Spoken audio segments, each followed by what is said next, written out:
BJP विधायक दल के नेता और पूर्व मुख्यमंत्री बाबूलाल मरांडी जी हमारे साथ हैं। इन्होंने बिहार के मुख्यमंत्री को पत्र लिखा है। जिस तरह से इलीगल ट्रेड चल रहा है साहबगंज में गंगा नदी के रास्ते और इलीगल तरीके से ढुलाई की जा रही है, माइनिंग की जा रही है पत्थरों की और उसकी ढुलाई हो रही है। हाल ही में 25 मार्च को लोगों की जानें गई हैं और कई मालवाहक जहाज पे कई ट्रकें जो है वो गंगा नदी के पानी में समा गई है। जाहिर तौर पे सदन के अंदर भी ये मामला उठा था और सीबीआई जांच की मांग उठी थी और इस बार पत्र लिखकर बीजेपी विधायक दल के नेता बाबूलाल मरांडी ने बिहार के मुख्यमंत्री से मांग की है सीबीआई जांच की। इनसे सीधे बातचीत करते। सर, ये पत्र जो है इसका मजमून तो यही है कि जो है सीबीआई जांच हो, तो झारखंड की सरकार लगता है कि इसमें रिलक्टेंट है, तो क्या इसीलिए आप लोग वहां लिखे? नहीं, आपने देखा होगा कि पहले मैंने दोनों को लिखा था पत्र, लेकिन इस बार जब ट्रकें और बिहार के क्षेत्र से निकलने लगी तो मैंने मुख्यमंत्री को लिखा है। और पत्र तो मैंने 2021 में जुलाई में ही लिखे थे, दोनों मुख्यमंत्री को लिखे थे, यहाँ भी लिखे थे, बिहार भी और झारखंड भी।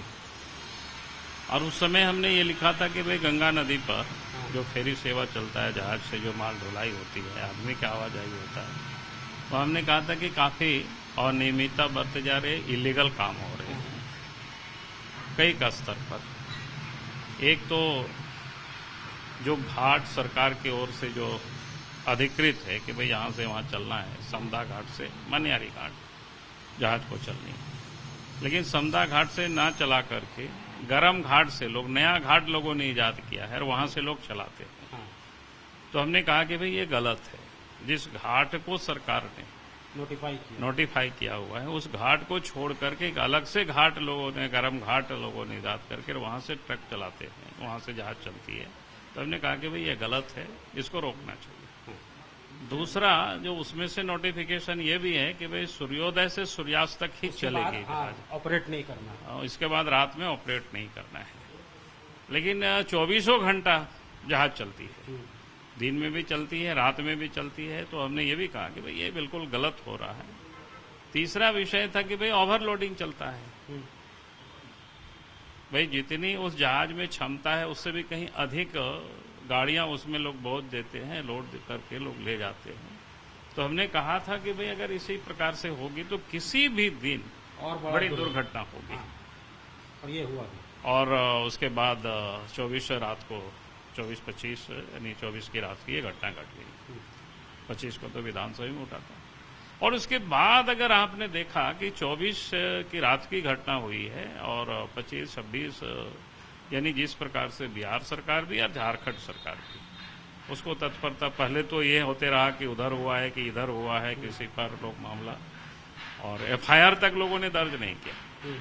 अब भाई जिस गाड़ी में या जहाज में इलीगल सामान ढुलाई होती है, जरूरत से ज्यादा घाट भी दूसरा जगह जो सरकार के द्वारा जो अधिकृत नहीं, उस घाट से ढुलाई होती है। और उसके बाद आपने देखा होगा कि भाई 26 तारीख को अगर बिहार में भी एफआईआर हुआ तो एक मृत व्यक्ति उसके पिताजी ने किया। और भाई वो क्या करेंगे, उनको क्या पता है कहां से जहाज चलेगा। यहाँ तो सर आप लोग आरोप, जब वही मैं कह रहा हूं कि जब जहाज में जो किसी प्रकार से व्यक्ति जो जान बचा करके उस पार गए थे, उनका बिल्कुल वीडियो सोशल मीडिया में, बाकी कटिहार से जो वीडियो चलता है सोशल मीडिया, उसमें स्पष्ट बोल रहा है कि भाई कब चली थी जहाज, कितना बजे चली थी और कहां से चली थी। तो आप देखेंगे कि उन लोगों के बयान के आधार पर कोई एफआईआर पुलिस नहीं करती, अपने से भी नहीं करती है। यानी उनके पिताजी का एफआईआर करते हैं या फिर बयान भी लोग लेते हैं तो किनसे ले लेते हैं, जहाज के चालक से लेते हैं।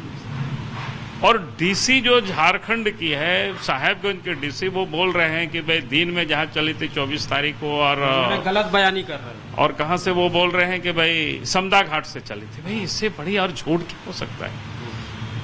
और झारखंड विधानसभा में झारखंड सरकार जवाब देती है कि भाई हमने कमेटी गठित कर दी। भाई कमेटी किसके अध्यक्षता में क्या पर संभालता है, एसडीओ है और क्या कहते हैं माइनिंग अफसर है, फिर एमबीआई है, जो डीसी के मतहत काम करते हैं, भाई वो क्या जांच करेंगे, कैसे वो उनके रिपोर्ट अगेंस्ट में रिपोर्ट कर सकते हैं। तो सर इनको तो कौन पैटर्नाइज कर रहा है, क्या लग रहा है इनको, कोई पैटर्नाइज कर रहा है संरक्षण कर रहा है? बिल्कुल, मैंने तो पहले से ही कह रहा हूं कि वहां तो सरकार के संरक्षण में या मुख्यमंत्री के जो इर्द गिर्द जो लोग रहते हैं, हाँ।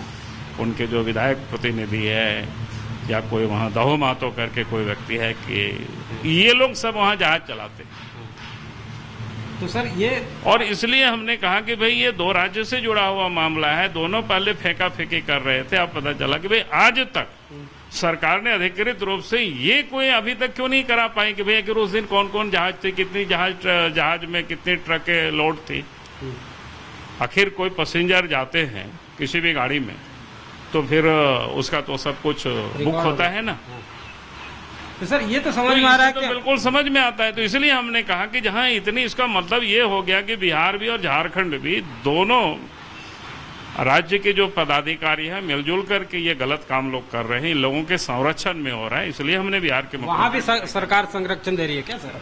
नहीं, सरकार संरक्षण दे रहे हैं ऐसा मैं नहीं कह सकता हूँ। मुझे लगता है कि झारखंड में दे रही है, क्योंकि लाइसेंस तो यहाँ से दिया हुआ है। हाँ। और यहाँ तो पहले से ही आप झारखंड में किस प्रकार पत्थर यहाँ से जा रहा है, बालू यहाँ से जा रहा है, तो यहाँ तो हम लोगों ने आवाज लगातार उठाते रहे वहाँ किस प्रकार से 2 नंबर काम चल रहा है। और इसलिए मैंने पत्र लिखा, हमने कहा कि भाई इतने सिंपल सी बातें हैं, अगर इस पर भी लोग ये कर रहे हैं तो हमने मुख्यमंत्री से कहा कि भाई आप सीरियस जांच कराओ मामले की। धन्यवाद। ये पता चल सके भाई कौन लोग इसमें शामिल हैं। बाबूलाल मरांडी जी का साफ तौर से मानना है कि नेक्सस है अधिकारियों और माफिया के बीच में, और यही वजह है कि इतनी बड़ी दुर्घटना हुई है।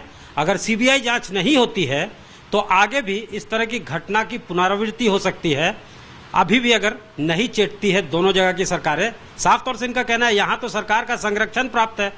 बीजेपी ये आरोप भी लगा रही है, सदन में यह मामला भी उठा है। बिहार में भी अधिकारियों की मिलीभगत कहीं ना कहीं पत्थर माफियाओं से है जो उनको संरक्षण दे रहे हैं, ये भी इनका कहीं ना कहीं आरोप है। कैमरामैन राकेश तिवारी के साथ सत्यजीत कुमार, रांची आज तक।